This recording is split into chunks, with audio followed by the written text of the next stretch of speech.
So you know that feeling when you're on vacation and you start to wonder, should I move here? And we've been to Japan many times before, always with the packed itinerary of seeing new cities every few days, but this time we're doing something different. For the next 30 days, we're living like locals, working remotely, staying in a Tokyo apartment, and finding out what life here is really like for foreigners. So is Japan everything social media makes it out to be, or is it truly hell on earth for the local person?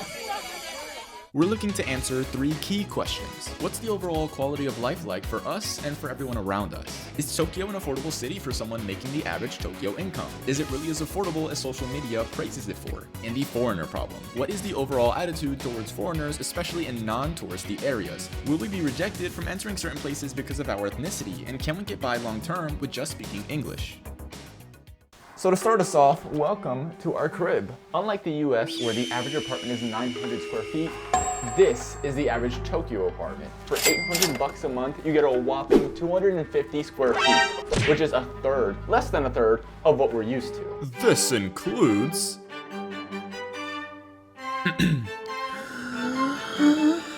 a bed, a fridge, a washer, a workspace, a chair, a closet, a table, another chair, a kitchenette, a washroom, a terrace, and the throne of all that is royal with its heated seat goodness and bidet splashing sauciness, the toilet. And bidets aside, honestly the best thing about this apartment is that it's only a 5-minute walk to the closest train station, which is super important because all of our commuting here will only be done via bus or train. And fun fact, over 80% of travel here is done by only using those 2 methods. So now that we've established that the living spaces are snug, what's daily life like? Well, I'm glad you asked. Here's a cinematic short to show you how we start our day.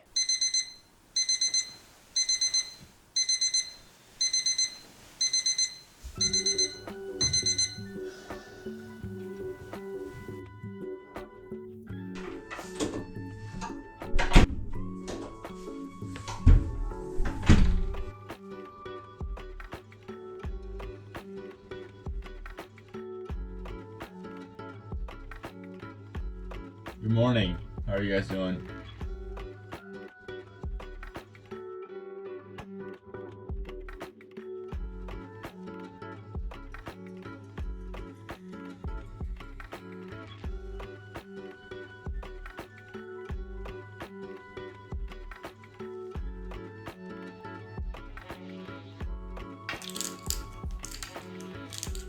Another day? Another coffee.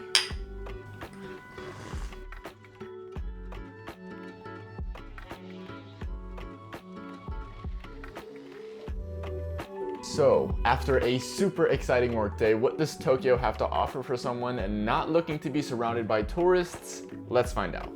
So we're here at a local event, which you never really have time for when you're on vacation, but we have time now. We're at a German Christmas market, which is pretty random, but we saw a flyer just randomly in Tokyo and we were intrigued because this must be what locals do for fun. For sure. So now we're here. And after going out every other night, we slowly began to rack up a list of our go-to spots for pictures, cafes, restaurants, and shopping plazas. So clearly there's stuff to do here, but doesn't it get old? The great thing about a city like Tokyo is that if you do find yourself bored with not much to do, you can make a day trip to one of the surrounding areas. For example, the beautiful Mount Fuji. Where are we right now? So we're at Oishi Park, I forgot to mention that. And this is like the picture spot on the lake. As you can People tell everywhere. The scenery is really pretty. So this is a great way to end this little weekend trip. We came from Fuji-Q right before this. And there's also like some hikes around here. We want to come back to hike Mount Fuji. Or if you want to experience Kauai, go to a themed cafe or Disneyland. The great thing about living in a city like London, New York, or Tokyo is that it will seem like you can never run out of things to do.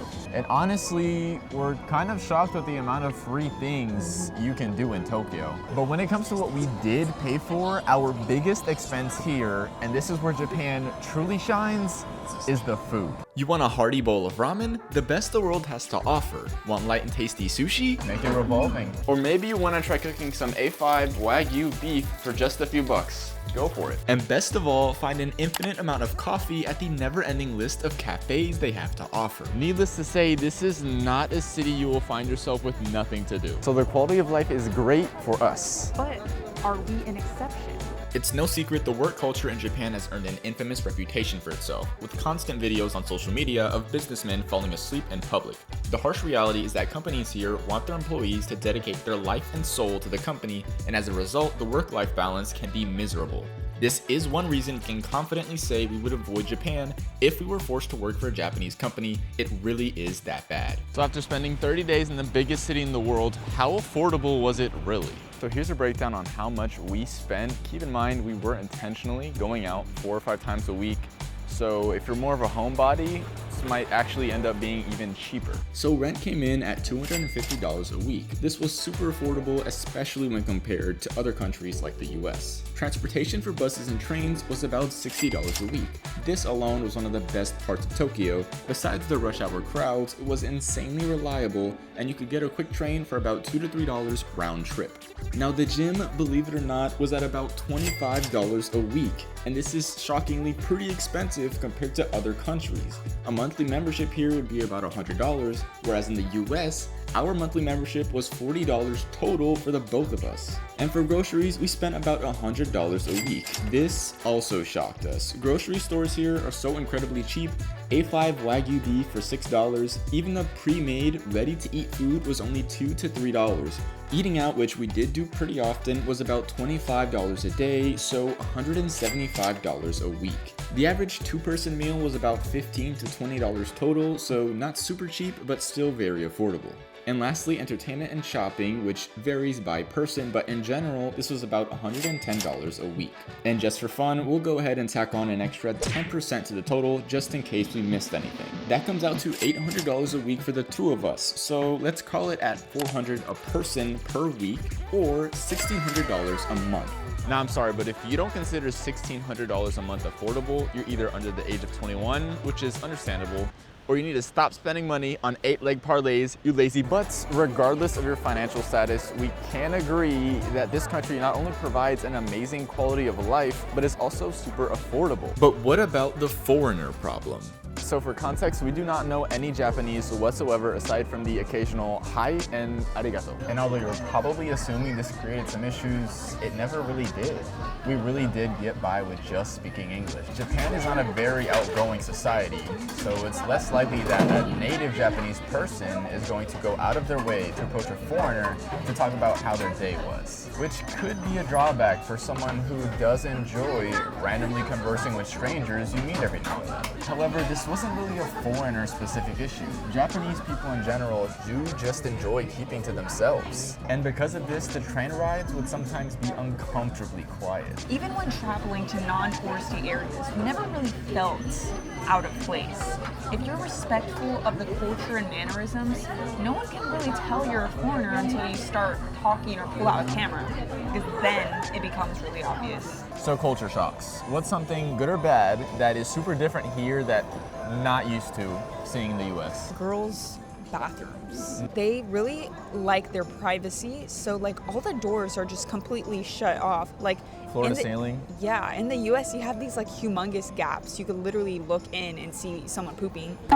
Why would you look in? If you really wanted to, I don't know.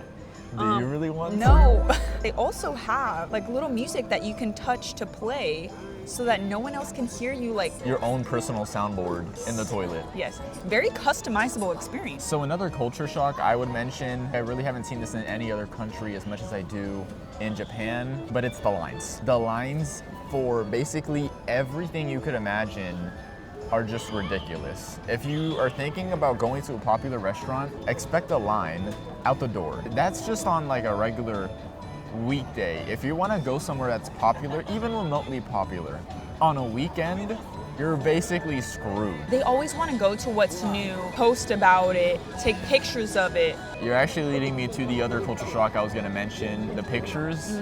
Pictures for literally everything. They dress very nicely over here, so it's kind of, I get why they want to take pictures everywhere, to be honest. That's another thing. Everyone dresses so nicely. I appreciate it. I appreciate not walking into a grocery store and there's people in pajamas. Oh yeah. I like that. It just seems respectful, like. You know what's funny? Like literally 2 days ago, we did see who I'm assuming are Americans in pajamas walking around Shibuya. They were in Shibuya Crossing, foreigners in pajamas. So the con about the photo culture, listen, if they got it, it's cool. But it leads to a lot of popular, nice-looking places being overcrowded. And those areas where, oh, this looks like a great photo spot online, and you go to it, and it's just flooded with people trying to take the same photo. One of the unfortunate things about living in Japan, especially as a photographer, is that if there is a good picture spot, expect a crowd. Because everybody and their mom wants that picture. We're being pretty hypocritical with this kind of stuff because we're also trying to take the same photo. It's one of those things where like sometimes you just can't get a good quality photo unless you put in the effort and you go at a time where no one's willing to go. But then again, that's kind of hard because trains cut off at a certain time, so it's not like you can go to Shibuya Crossing at 4 a.m. like you can with Times Square. So kind of relating back to the restaurant culture, even though there's no tipping here, everyone in customer service so polite. And you know they're not trying to be nice to you just because they're wanting a tip. Yeah. Like they actually, oh, you're a foreigner? Let me help you. So really appreciate that about Tokyo. Lastly, you may have seen signs on social media basically saying non-Japanese speakers are not welcome. And those are real. Unfortunately, there are very touristy areas that seem to have driven some locals the wrong way, enough to refuse service to them. But we actually never ran into this issue. We've seen that actually happen more at clubs and bars, but since that's not really our scene, never came across, so we never saw any signs about non-Japanese speakers not being welcomed in. But just because we didn't experience it doesn't mean it doesn't exist. Businesses have the right to just refuse service to anyone, even if it seems unfair. So does Japan live up to the hype? Japan has its flaws, right? It's not a perfect society. The work culture isn't great. Popular areas and trains can be very crowded at peak times, making it very obvious that people get out of work at around 7 or 8 p.m. And it's very much an independent society, which could make it tough to find friends, even if you did speak Japanese. But despite these cons, there is so much good that this city has to offer, even for foreigners like us. The quality of life is amazing, the costs are extremely affordable, and foreigners are respected just like every other member of society. Year after year, we keep coming back, and right when I feel like we're gonna get tired of it, it's like we yearn for more. And honestly, the beauty of Tokyo really boils down to 3 things: the hospitality, the convenient transportation, and the food. So after spending the last 30 days in Tokyo, even as people with no Japanese, we can say with a resounding yes that it does live up to the hype, and we would not deny the chance of living here in the beautiful city of Tokyo. So what do you think? Could you see yourself living here? If yes, leave a like. If no, leave a like. And don't forget to subscribe to find out where you should travel to next. ありがとうございます。